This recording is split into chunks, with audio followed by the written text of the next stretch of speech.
విజయవాడలో వైసీపీ నేత అంబటి రాంబాబు మాట్లాడుతున్నారు. లైవ్లో చూద్దాం.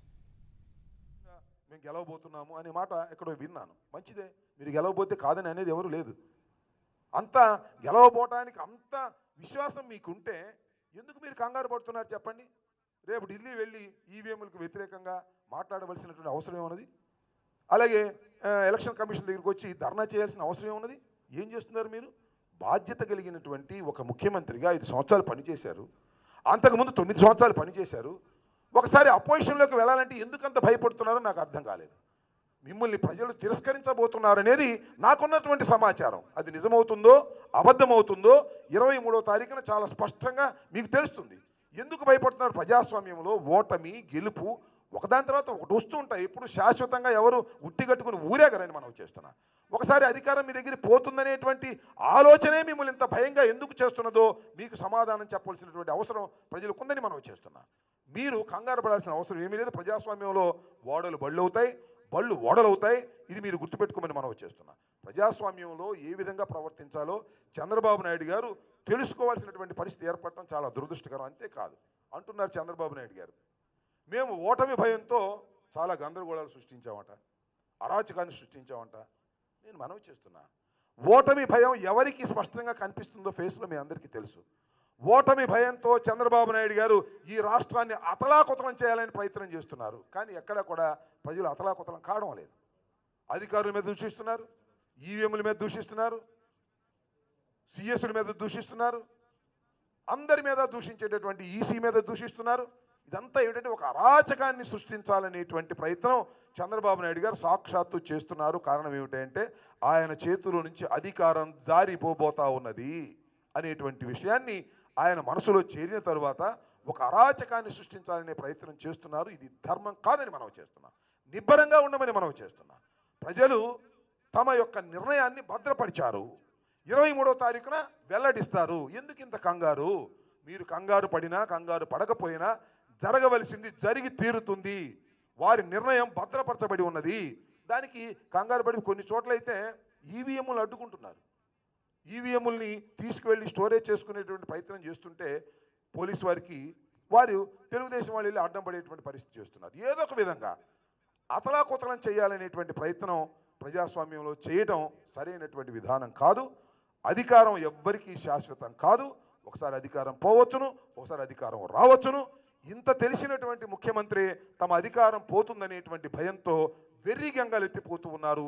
ఇది సరైనటువంటి విధానం కాదనేది దయచేసి చంద్రబాబు నాయుడు గారు తెలుసుకోవాల్సినటువంటి అవసరం ఉందని మనం చేస్తున్నాం. అదేమంటే మేమేదో అరాచకం చేసామని, మేమేదో రవిడీజం చేశామని. రవిడీజం చేసింది ఎవరండి? మేమా? ఓడిపోతారనే భయంతో మీరు రవిడీజం చేసే కార్యక్రమాలు చేశారు. మా కార్యకర్తలు మరణించారు, మర్డర్ కాబడ్డారు. మేము చేసామా? మీరు చేశారా? అయితే మా మీద రుద్దేటటువంటి కార్యక్రమం చేస్తున్నారు. మీ చేతుల్లో ఎల్లో మీడియా ఉంది కదా అని చెప్పేసి మీ మీద మేము దాడులు చేసినట్టుగా మీరు చిత్రీకరించేటటువంటి ప్రయత్నం చేస్తున్నారు. మా డాక్టర్ శ్రీనివాసరెడ్డి మీద కానివ్వండి, నర్సరావుపేటలో శ్రీనివాసరెడ్డి గారి మీద కానివ్వండి, లేదా నాగార్జున మరి ఒక దళిత ఎమ్మెల్యేగా పోటీ చేస్తున్న ఒక దళితుడి మీద కానివ్వండి, ఇలా అనేకమైనటువంటి మరి అలాగే కాసు మహేష్ రెడ్డి మీద కానివ్వండి, మన గురజాల్లో కాసు మహేష్ రెడ్డి గారి మీద కానివ్వండి, అలాగే జేసీ దివాకర్ రెడ్డి వర్గీయులు తాడిపత్రిలో రెచ్చిపోయి మాకు చేసినటువంటి విధానం కానివ్వండి. ఈ విధంగా ఎక్కడైతే మీరు బలహీనంగా ఉన్నామని భావించారో అక్కడ మా మీద దాడులు చేసి మమ్మల్ని భయపెట్టి చేయాలనేటువంటి ప్రయత్నం మీరు చేస్తూ మా మీద రుద్దేటటువంటి ప్రయత్నం చేస్తున్నారు. అదేమంటే కోడెల శివప్రసాద్ గారి మీద దాడి జరిగింది. ఆయన్ని వైసీపీ నాయకులు దాడి చేశారు. నేను మనవి చేస్తున్నాను, కోడెల శివప్రసాద్ గారి మీద నేను కంటెస్ట్ చేస్తున్నాను. పోయినసారి కూడా నేను కంటెస్ట్ చేశాను. కోడెల శివప్రసాద్ గారి మీద వైఎస్ఆర్ కాంగ్రెస్ పార్టీ నాయకులు ఎప్పుడూ దాడి చేయలేదు, చేయబోరు. అది మా నైజం కాదు. కాకపోతే కోడెల శివప్రసాద్ గారు అనేటువంటి వ్యక్తి ఒక క్రిమినల్ నేచర్ కలిగినటువంటి వ్యక్తి. మీరు ఒకసారి హిస్టరీకి వెళ్ళండి, నేను కొత్తగా సృష్టించింది కాదు. ఆయన బూత్ క్యాప్చరింగ్ చేస్తాడు, బూతుల్లోకి వెళ్ళి దౌర్జన్యం చేస్తాడు. ఇవాళ కొత్తగా నేను చెప్పే కదా హిస్టరీ ఒకసారి చూడండి. ఆయన మీద ఎన్ని కేసులు ఉన్నాయో. ఆ కేసులన్నీ కోర్స్ చంద్రబాబు నాయుడు గారు ముఖ్యమంత్రి అయిన తర్వాత ఆ కేసులన్నీ మళ్ళా ఒక ఆర్డర్తో తీసేశారు. కానీ బూత్ క్యాప్చరింగ్ కేసులు కానివ్వండి, బూతులో దౌర్జన్యం చేసిన కేసులు కానివ్వండి, అనేకమైనవి ఉన్నాయి. ఒక ఇనిమెట్ల అనే గ్రామం, అది వైఎస్ఆర్ కాంగ్రెస్ పార్టీకి పెట్టని కోటగా ఉండేటువంటి గ్రామం. ఆ గ్రామంలోకి వెళ్ళి నాకు తెలియగలుగుతానండి, గ్రామంలోకి వెళ్ళావు, బూతులోకి వెళ్ళావు, తప్పు లేదు. ప్రతి కంటెస్టెడ్ క్యాండిడేటు పోలింగ్ స్టేషన్లోకి వెళ్ళవచ్చు, వివరాలు తెలుసుకోవచ్చు. వెళ్ళి కూర్చోవచ్చు, తప్పులేదు. తలుపులు ఎందుకు వేసావండి? అదేమన్నా బాత్రూమా, నీ బెడ్రూమా తలుపేయడానికి? తలుపేసి ఏం చేయబోతున్నావు? ప్రజలు ఏమనుకుంటారు? ఓటర్లు క్యూలో నిలబడినటువంటి ఓటర్లు ఏమనుకుంటారు? నువ్వు వెళ్ళి తలుపులు వేసుకుంటే నీ హిస్టరీ చూసి నువ్వు అక్కడ రిగ్గింగ్ చేయబోతున్నావు, ఈవీఎంలు ఏదో చేయబోతున్నావు అనే ఆందోళనతో ప్రజలు రెచ్చిపోయారు. That is the true. దానికి ఏదో ఆయన మీద దాడి జరుగుతుంది. నిజంగా చెప్పాలంటే కోడెల శివప్రసాద్ గారు ఆ బూత్లోకి వెళ్ళి ఆ బూత్లో ప్రజాస్వామ్య పద్ధతుల్లో కాకుండా దౌర్జన్యంగా వ్యవహరించాడు కాబట్టే ఆ ఇనిమెట్ల గ్రామంలో ప్రజల నుంచి రియాక్షన్ వచ్చింది. దీన్ని చిలవలు పలవలు చేసి ఏదేదో మాట్లాడుతున్నారు.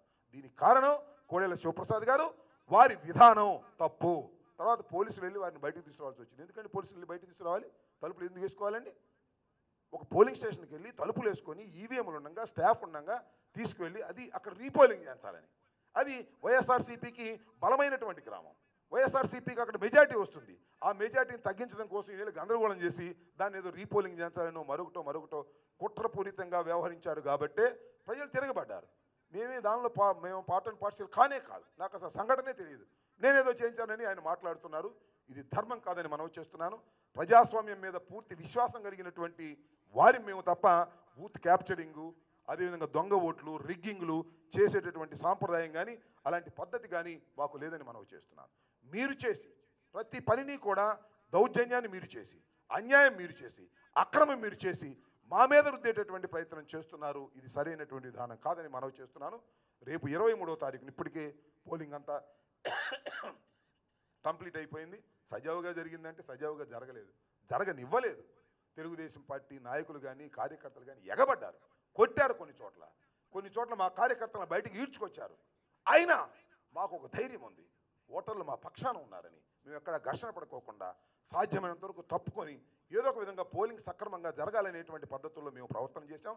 కానీ తెలుగుదేశం కానీ వారి నాయకులు కానీ పోలింగ్ను డిస్టర్బ్ చేయాలనే కార్యక్రమం చేశారు చాలా చోట్ల. కానీ అది సఫలం కాలేదు. ఇవాళ ఏదో మాట్లాడుతున్నారు. ఇది సరైనటువంటి విధానం కాదని కూడా నేను మనవి చేస్తున్నాను.